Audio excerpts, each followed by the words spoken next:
ہم نے دیکھا نا یوٹیوب پہ، پتہ نہیں دلی سے پیدل جا رہے ہیں حج کرنے کے لیے، نبی صلی اللہ علیہ وسلم کو اطلاع ملی نا کہ ایک پیدل حج کرنے جا رہا ہے کوئی،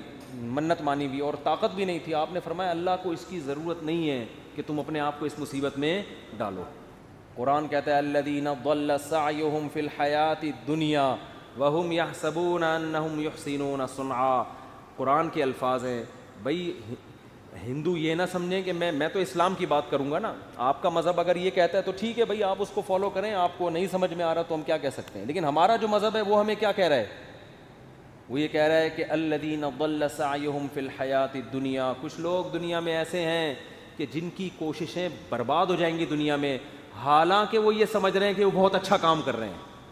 دیکھو ایک آدمی غلط کام کر رہا ہوتا ہے، غلط کو غلط سمجھ کے، اس کو پتہ ہے بھائی چرس پینے کا آخرت میں کوئی ثواب ملے گا، اور چرسی کو امید بھی نہیں ہوتی، وہ کہہ رہا ہو یار مجھے پتہ ہے آخرت میں بربادی ہے لیکن اب مزے اڑا لوں تھوڑی دیر کے، ہیروئنچی کو پتہ ہے آخرت میں بربادی ہے مگر مزے اڑا لو، زانی کو پتہ ہے آخرت میں بربادی ہے مگر مزے اڑا لو۔ لیکن کچھ لوگ ایسے ہوتے ہیں جو بڑی محنت کر رہے ہوتے ہیں، اپنی حلال خواہشات کو بھی قربان کر رہے ہوتے ہیں، اور وہ سمجھ رہے ہوتے ہیں آخرت میں مل جائے گا بدلہ۔ اللہ کہتے ہیں نہ دنیا میں ملے گا اور نہ آخرت، کیونکہ پیپر جو اللہ نے بنایا ہے نا اس کو فوکس کرنا ہے آپ نے۔ پیپر فزکس کا ہے اور آپ ریاضی کے مشکل ترین سوالات لے کے بیٹھ گئے، اور جو فزکس کا آسان سوال تھا اس کا آپ اس کو حل نہیں کر رہے۔ کیمسٹری کا آسان سوال تھا پانی کا فارمولا کیا ہے، ہائیڈروجن ڈائی آکسائڈ ہے نا، یہ بہت آسان تھا، آپ کہہ رہے تو بہت آسان ہے یار یہ نہیں حل کرتا مجھے اصل میں ایک فزکس کا ایک بڑی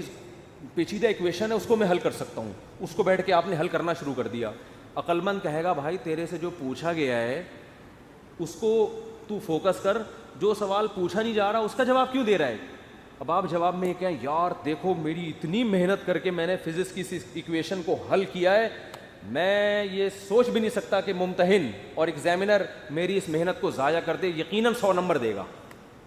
اس سے کیا ابے 100 نمبر تجھے ہائیڈروجن ڈائی آکسائڈ لکھ دیتا مل جاتا ہے، آپ کے اتنے آسان سوال کے 100 نمبر نہیں ہو سکتے۔ یہ دلیل صحیح ہوگی؟ نہیں یاری بات میرا خیال ہے۔ او بھائی یہ دلیل بالکل غلط ہوگی کہ یہ نہیں دیکھا جاتا کہ سوال مشکل ہے یا آسان۔ ہم نے دیکھا نا یوٹیوب پہ ایک ہندو کرالنگ کرتا ہوا پتہ نہیں دلی سے یو پی جا رہا ہے یا کہاں جا رہا ہے، لیٹ کے کہہ رہا ہے بھائی یہ پتہ نہیں کون سے بھگوان ہے جس کی روح خوش ہو جائے گی اس سے۔ تو آپ محنت بہت کر رہے ہیں، اس کا رزلٹ کیا ہے؟ زیرو۔ نبی صلی اللہ علیہ وسلم کو اطلاع ملی نا کہ ایک پیدل حج کرنے جا رہا ہے کوئی، منت مانی ہوئی اور طاقت بھی نہیں تھی، آپ نے فرمایا اللہ کو اس کی ضرورت نہیں ہے کہ تم اپنے آپ کو اس مصیبت میں ڈالو، یہ تو تمہاری اپنی تمہاری وہ ہے نا، اگر آپ میں استطاعت نہیں اور آپ پیدل جا رہے ہیں حج کرنے کے لیے تو یہ وہ چیزیں ہیں جو آپ نے اپنے اوپر لازم کر لی ہیں۔ تبھی قرآن کہہ رہا ہے لا تحرموا طیبات ما احل اللہ لکم، جو پاکیزہ چیزیں اللہ نے حلال کر دی ان کو حرام مت کرو، اپنے اوپر خامخواہ کی پابندیاں مت لگاؤ۔ ان پابندیوں سے تم تو ڈپریشن میں جا سکتے ہو، صحت برباد کر سکتے ہو، یہ ہم سے امیدیں مت لگانا کہ آخر میں تمہیں آخرت میں اس کا اجر ملے گا، 0 نمبر ہوں گے تمہارے، بلکہ الٹا گناہ ہوگا۔ تو میں ان سے کہہ رہا تھا بھائی تم شادی کر لیتے، بیوی بچے ہوتے، تمہاری ڈیزائرز پوری ہوتی ہیں، صحت اچھی ہوتی، تمہیں اولاد ملتی، اولاد کے تو دیکھ کے انسان کی بانچیں کھل جاتی ہیں، لیکن مہاراج کا اپنا نظریہ، وہ اپنی سوچ، بہرحال